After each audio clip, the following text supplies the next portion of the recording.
Thank you, Rick. Thank you very much for the opportunity to address the objections specifically that are being addressed by the protesters today. And a bit of false information that's being circulated and a little bit of an inaccurate representation of what's going to happen to this highly prioritized and environmentally special ranch. Could I have some slides? Do I need to do it myself? This one? Sorry, I'm just all up the collect of all the protesters today. I don't think this is it. Oh, I can just speak to you now. Here you go. It is a really good question. It's a very good question, and we will get back to that. I'm sure that Scott would like to add too.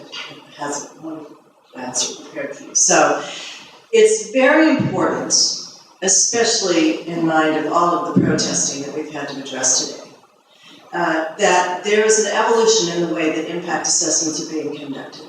This priority here for this piece of property is paramount, and we absolutely must begin with the end in mind. And when I say that, we've got to begin with the end in mind, but we've got to also be integrating all the different components of the impact assessment. Scott alluded to that in his presentation, and Patricia spoke about that a little bit in her session as well. But we need to find the one fundamental underlying component that allows us to integrate all these components and have a holistic approach. So at the end of the day, we have achieved what we need to achieve, which is economic generation balanced with environmental protection and preservation. Ultimately, that's what we need, right? We've got social people. Are we going to stop driving our cars? Raise your hands if you'd like to stop driving your cars. Are we going to stop riding our bikes? Are we going to stop going to work? Are we going to live in a teepee or retreat to a cave and become reclusive and drive and shrivel and become raisins? I don't think so. So we've got to be able to achieve balance, and this is how we're going to do this. The fundamental underlying component that we're going to look at today is natural capital. How do I pass forward with this arrow like this? Or this one? Yeah, it's more on. Oh, that's why, because everyone wants to move forward. So when I say natural capital, what in the world are we talking about? We are talking about the world's non-renewable resources, such as extracting gold for our cell phones, extracting aluminum and molybdenum, which are in heavy demand to meet the world's renewable energy demands right now. We're talking about developing oil and gas so that we can continue to fly to conferences like this, and we can continue to lubricate the windmills that are providing renewable energy. And then we're also talking about the world's renewable resources, which are air, land, and water, and everything that's contained within that air and land and water. And these non-renewable and renewable resources provide ecological or ecosystem services that basically provide benefits to all living things. And so when we're talking about services, what are we talking about? We're talking about things like direct services, such as being able to fish, or being able to hunt, or being able to drink water, or being able to recreate. Or indirect services would be something such as coastal resiliency increased by the presence of mangrove swamps, or the increase in surface water quality because of the presence of a highly functional wetland. So those are indirect services. So when we look at the RTR Ranch, we want to begin our impact assessment and being able to coordinate all the different components of the impact assessment by compiling a complete natural capital inventory that tells us all the different kinds of natural capital that are present on this site. And then we look at the ecosystem services that are being provided for this by this natural capital. And in both the discussions that Scott presented and Patricia presented, there was a lot of discussion about ecosystem services. So we talked about this already.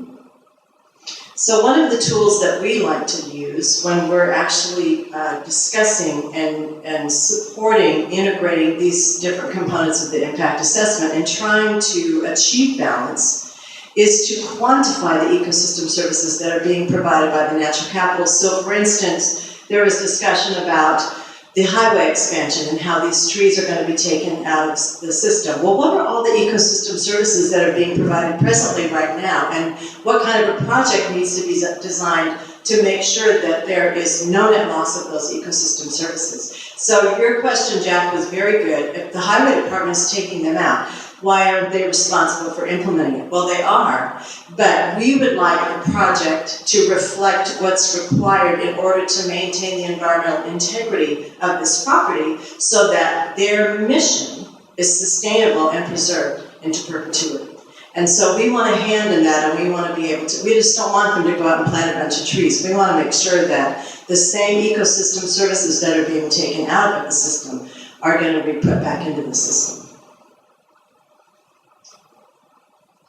So when we talk about evolution through a revolutionary approach, we're talking about coordinating all the different components. So we've got the social demands, we've obviously got to have an expanded highway. In Colorado, recreation, outdoor recreation is very, very important. I think that Colorado is the #2 state for the slimmest people, we'll say, I guess. So outdoor recreation is a big priority in Colorado. And so what I'm saying is, the demand for this bike trail expansion is very, very high. There's a lot of pressure. It makes sense because this ranch is located in a highly populated area that is growing. It's very close to Fort Collins, which is a college town. Colorado State University is there. But there's just a tremendous amount of influx of population coming into this area, so it makes sense to also develop the oil and gas reserves that are under this property because of the technological advancements in the petroleum industry that allows for that to be developed very responsibly without impacting the surface. So we want to continue to integrate all of the different components of the impact assessment to, number one, make sure that we're beginning with the end in mind. How do we need this property to end up? We don't want to design a mitigation or an enhanced one or an offset for what the highway is taking out and do it on another piece of the property and have the trail come in and take out whatever enhancement we've already done. So we want to make sure that we're coordinating all these pieces. We also want to make sure that we're coordinating the viability of the mission and the quality of the environment with the local demands. And I just turned. So one of the things that we did is specifically designed a project for RTR, and I'd like Rick to talk about this specific project that we designed to support maintaining the environmental integrity of the property.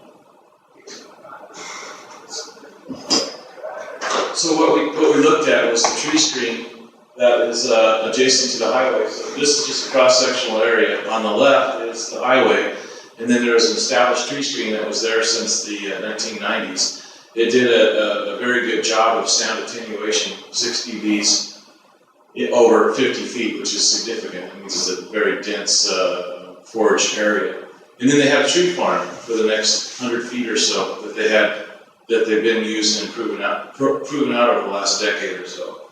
The way the tree farm works is that each one of those little trees gets 4 years of growth. So you're harvesting one row every 4 years.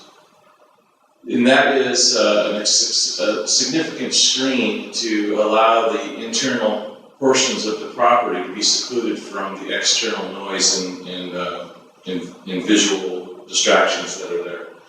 What we came up with was a way to do some berming. Since they're going to lose that tree screen, they're going to lose a lot of the sound attenuation and the other mitigation that happens with that screen.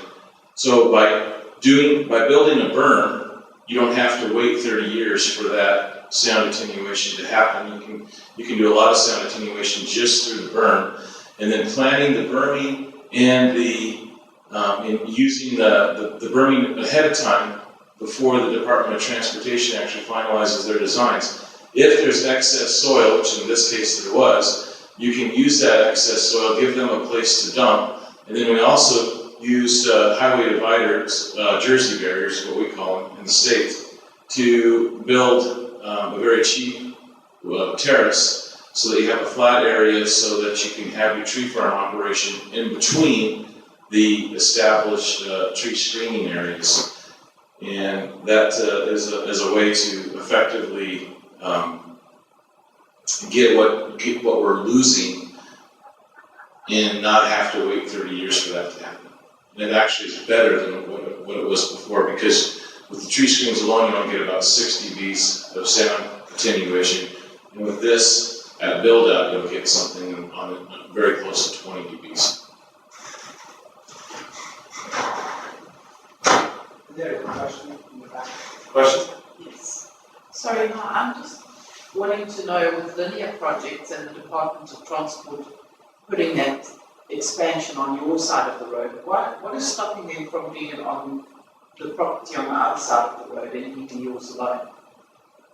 Good question. The answer is there's a lake that is that's established. It's right on the other side. There's a series of different projects that were on on the other side of the highway. So they have it on both. Rather than sharing it and having it on both sides of the highway, the pressure is to put it on the property where the ranch is. So a very good question. Same question we had. Probably comes down to money. Yes. So what I want to advocate today, especially to the protesters, is that we can have it all.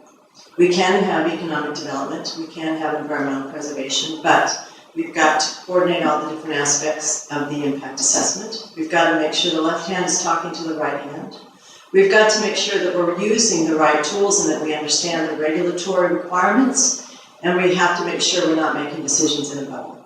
And the fundamental underlying component to help bringing this all together is the natural capital on the property and the ecosystem services that are being provided. Thank you.